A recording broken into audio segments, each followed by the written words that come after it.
এগুড়াপুৰৰ খবৰ ৰূপহীহাটৰ লাওখোৱা গাঁও পঞ্চায়তত চোৰৰ খেনচুকু চুৰি কৰিবলৈ আহি ৰাইজৰ ৰোষত গভাই চোৰ দীৰ্ঘদিনৰ পৰাই লাওখোৱা গাঁও পঞ্চায়ত কাৰ্যালয়ত চোৰে চলাইছিল চাফাই অভিযান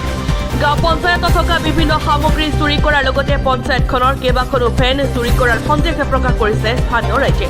সন্ধিয়া আন্ধাৰৰ সুযোগ লৈ চুৰি কৰিবলৈ আহি ৰাইজৰ ৰোষত পৰিল চোৰটো আটকাধীন চোৰটো লৰিমুখৰ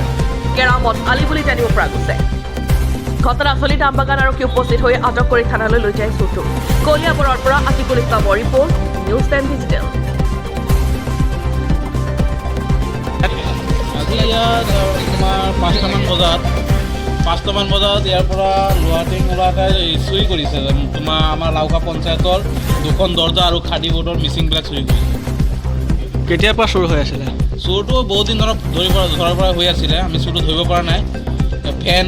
ভৱনৰ ফেন চেন এইবিলাক বহুত চুৰি হৈছিলে ধৰিব পৰা নাছিলোঁ আজি এজনক ধৰিছোঁ আৰু ইয়াতো লোকেল মানুহ হাত আছে এইটো নথকা নহয় আৰু মানুহ হাত আছে তেখেতসকলকো আমি ধৰাৰ ব্যৱস্থা কৰিম আৰু চুৰজন ক'ৰ হয় গম পাইছেনে চুৰজন লৰিমুখৰ বৰ্তমান চুৰজনক কি কৰিব বৰ্তমান চুৰজনক আমাৰ আমবাগান আৰক্ষী থানাত হেৰি কৰা হৈছে দিয়া হৈছে আৰক্ষীক চমজাই দিছে